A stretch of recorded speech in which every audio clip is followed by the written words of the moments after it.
Madam ఎట్లా చూస్తా ఉన్నారు? కాంగ్రెస్ పార్టీ గెలిచినాం అంటూ గాంధీ భవన్‌లో సంబరాలు చేసుకుంటా ఉన్నారు. పటాకులు కాలుస్తా ఉన్నారు.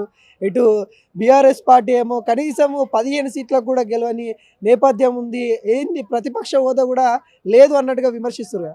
అది తప్పు. శుద్ధ తప్పు. ఎందుకంటే అధికార పార్టీ ఉండి ఎన్ని ప్రభావాలు పెట్టినా, ఎన్ని అరాచకాలు చేసినా, ఎంత పోలీసు దౌర్జన్యం చేసినా, వాళ్ళు ఎన్ని గిఫ్టులు ఇచ్చినా, ఎన్ని చేసినా కూడా ప్రజలు ఇవాళ 30% పైగా మాకు ఇవాళ మేము అధికారం లేకున్నా 30% పైగా మాకు ఇవాళ ఓట్లు వచ్చినాయి. అంటే రేపు రాబోయే మా బీఆర్ఎస్ గవర్నమెంట్‌కి ఇది శుభసూచిక అని మేము భావిస్తా ఉన్నాం. వాళ్ళు విర్రవీగుతున్నారు. అధికార పార్టీలో ఉండి అది సాధించడం అది గొప్ప విషయం ఏం కాదు అది. కాకపోతే ఈ నెక్స్ట్ రాబోయే దానికి మాకైతే ఇది మేము మంచిగానే ఫీల్ అవుతున్నాం. ఈ రిజల్ట్ అయితే అంటే ఈ 2 మంచిగానే సంవత్సరాల నుండి కాంగ్రెస్ పార్టీ అధికారంలోకి వచ్చిన కాంచెలి ఇక బీఆర్ఎస్ పార్టీ మరింత పతనం అయిపోతా ఉంది. కేసీఆర్ ఫామ్ హౌస్‌కే పరిమితం అయిపోతా ఉన్నారు. ఇక ఫామ్ హౌస్‌కే వెళ్ళిపోండి అనే విధంగా బీఆర్ఎస్ పార్టీని విమర్శిస్తా ఉన్నారు కదా. వాళ్ళకు విమర్శించుడే. అది ఎందుకంటే పరిపాలన చేత కావట్లేదు రేవంత్ రెడ్డికి. పరిపాలన చేత కావట్లేదు. ప్రజలను గాలికి వదిలేసిండు. విద్యార్థులు రోడ్డు మీదకి వచ్చి ధర్నా చేస్తుండు. ఫుడ్డు పెట్టని పరిస్థితిలో ఇవాళ ముఖ్యమంత్రి ఉన్నాడు. ప్రజలు విద్యార్థులంతా రోడ్డు మీదకి వచ్చి ధర్నా చేస్తూ ఉన్నారు. రైతులు యూరియా కోసం రోడ్ల మీదకి వచ్చి ధర్నా చేస్తూ ఉండు. ఇవాళ టీచర్లు రిటైర్ అయిన టీచర్లు అంతా ఒక ఫ్లెక్సీ పెట్టుకున్నారు కరీంనగర్లో. మీరు చూసారో లేదో, అందరి నోటీసులో వచ్చింది. ఇవాళ మొత్తం వైరల్ అవుతా ఉంది. వాళ్ళు ఏం బోర్డు పెట్టుకున్నారు, కనీసం మాకు రిటైర్మెంట్ బెనిఫిట్స్ ఇవ్వలేదు ఇప్పటిదాకా. 2 ఏళ్ళు అయిపోయినా కూడా నువ్వు వచ్చి ఇప్పటిదాకా మాకు రిటైర్మెంట్ బెనిఫిట్స్ లేవు, మేము చావాలా బతకాలా, మా పరిస్థితి ఏంది రేవంత్ రెడ్డి అని అడుగుతున్నారు. మేము మేము కనీసం ఓట్లు వేయం మేము అని అడుగుతున్నారు. ఇంకా అంతకన్నా సిగ్గుచాటు ఏముంటుంది రేవంత్ రెడ్డికి? వాళ్ళు ఆరుగాలం కష్టం చేసిన టీచర్లు, వారి శక్తినంతా ధారపోసి విద్యార్థులని తీర్చిదిద్దిన ఉపాధ్యాయులు రిటైర్మెంట్ అయ్యి ఇవాళ 61 మంది చనిపోయినారు ఇప్పటిదాకా. బెనిఫిట్స్ రాక, వాళ్ళకి ఏవి అందక, వైద్యం అందక, ఏవి లేక, ఎవరిని పట్టించుకోవట్లేదు. ప్రభుత్వం నచ్చే ఓటేస్తా ఉన్నారు. ఇప్పుడు ప్రతి దాంట్లో రుజువు అవుతుందని అంటారు. ఇది ప్రభుత్వం నచ్చి చేయడంగా దౌర్జన్యం చేయించుకుంటున్నారు. ఇవాళ పోలీస్ జూలం చూసినారు, అక్కడ అరవింద్ గారిని చూసినారు. అక్కడ ఎక్కడ అరవింద్ గారు పోలీస్ డిపార్ట్మెంట్ ఆఫీసర్లను పట్టుకుని ఎంత బండబూతులు మాట్లాడిందండి. బీఆర్ఎస్ గవర్నమెంట్ ఎప్పుడన్నా చూసారు? ఎప్పుడన్నా మాటలు మాట్లాడంగా మేము అధికారులను ఎవరన్నా తిట్టిన మాటలు ఉన్నాయా? ఎక్కడ చూసినా దౌర్జన్యమే కదా. ప్రజలకు తాయిలాలని పంచి అలా నువ్వు జబర్దస్తిగా కిడ్నాపులు చేసి, ఇప్పుడు చూస్తా ఉన్నాం టీవీలో కిడ్నాపులు చేస్తున్నారు గెలిచిన వాళ్ళని కూడా. బీఆర్ఎస్ వాళ్ళు అదొక గెలిపేనా? అది గెలుపు కాదు. అది వాళ్ళు చూసి ఏదో అనుకుంటున్నారు, గెలుపు కాదు అది.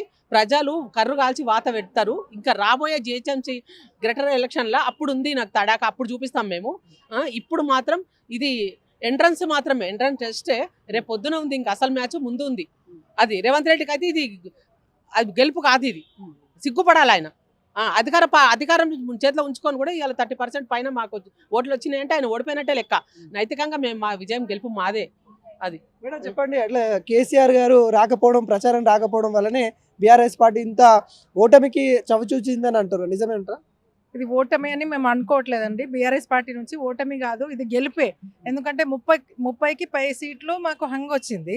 మళ్ళీ 15 పైకి మాకేమో విన్ అయినాం. 2 కలిపి 45, 50 సీట్లు అంటే మనం 50% మేము గెలిచినట్టు మేము అనుకుంటున్నాము. కేసీఆర్ సార్ వస్తే కానీ ఎక్కువ పడతాయి, రాకుంటే తక్కువ పడతాయి అనేది లేదు. కేసీఆర్ పేరు మీదనే ఇవాళ కేసీఆర్ సార్ పేరు మీదనే ఇవాళ ప్రజలు ముందుకు వస్తున్నారు. రాబోయే కాలంలో కూడా స్థానిక ఎలక్షన్లు ఉంటాయి. మళ్ళీ జెడ్పీటీసీ, ఎంపీటీసీ అన్నీ మేమే గెలుస్తాము. 50% కంటే ఎక్కువ మేము సర్పంచ్ ఏదైతే స్థానిక ఎలక్షన్ ఉన్నాయో దాంట్లో గెలిచినాము. రాబోయే దాంట్లో కూడా మేమే గెలుస్తున్నాం. మాకు చాలా ధీమగా ఉంది. తప్పకుండా బీఆర్ఎస్ పార్టీ గెలుస్తాం. అంటే ఇక్కడ చాలా ప్రతిపక్ష నేతలు, అంటే అధికారంలో ఉన్న నేతలు విమర్శిస్తూ ఉన్నారు.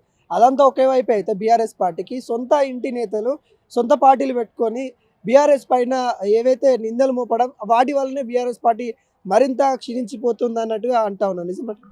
వాళ్ళని పార్టీల నుంచి సస్పెండ్ చేసేసిండ్రండి. వాళ్ళు సొంత పార్టీ వాళ్ళు అని మేము అనుకోవట్లేదు. ప్రజలు అనుకుంటున్నారేమో అని మేము అనుకోవట్లేదు. సొంత పార్టీ కాదు, సొంత నేతలు కూడా కాదు. వాళ్ళు మేము విమర్శించే వాళ్ళందరూ వేరే పార్టీ వాళ్ళు తప్పకుండా ఎదుటి పార్టీ వాళ్ళని విమర్శిస్తారు. అది కానీ సొంత పార్టీ వాళ్ళు ఎవరు మమ్మల్ని విమర్శిస్తలేరు. తప్పకుండా మా బీఆర్ఎస్ పార్టీ వాళ్ళు అందరూ కలిసి సంబంధించిన పార్టీలో ఒక మున్సిపల్ స్థానం గెలుచుకుంది. బీఆర్ఎస్ కూడా 1, 2 అంటే దాదాపుగా 13, 14 గెలుచుకుంది. తను ఇప్పుడు మొదటిసారి పోటీ చేసినప్పుడు కూడా విజయ కేతనం ఎగరేస్తామని కూడా వాళ్ళు కూడా సెలబ్రేషన్ చేసుకుంటా ఉంటారు. ఎట్లా చూస్తారు? ఒక్క సీట్ గెలిచిన మట్టుకు అది విజయకేతనం అని అనుకోవడం చాలా తప్పు. ఎందుకంటే అక్కడ గట్టి క్యాడర్ ఉండొచ్చు ఆమెకు, అందువల్ల గెలిచి ఉంటుందని మేము అనుకుంటున్నాము. ఒక్క సీటు వల్ల మొత్తం వచ్చేసింది, నెక్స్ట్ రాబోయే కాలంలో అన్ని సీట్లు వాళ్ళకే వస్తాయి అని మేము అనుకోవట్లేదు. ఎందుకంటే బీఆర్ఎస్ పార్టీ చాలా క్యాడర్ బలంగా ఉంది. తప్పకుండా రాబోయే కాలంలో బీఆర్ఎస్ పార్టీని ఇంకా పైకి లేపుతాం. కార్యకర్తలు చాలా బలంగా ఉన్నారు, ప్రజలు కూడా బీఆర్ఎస్ వైపే చూస్తున్నారు.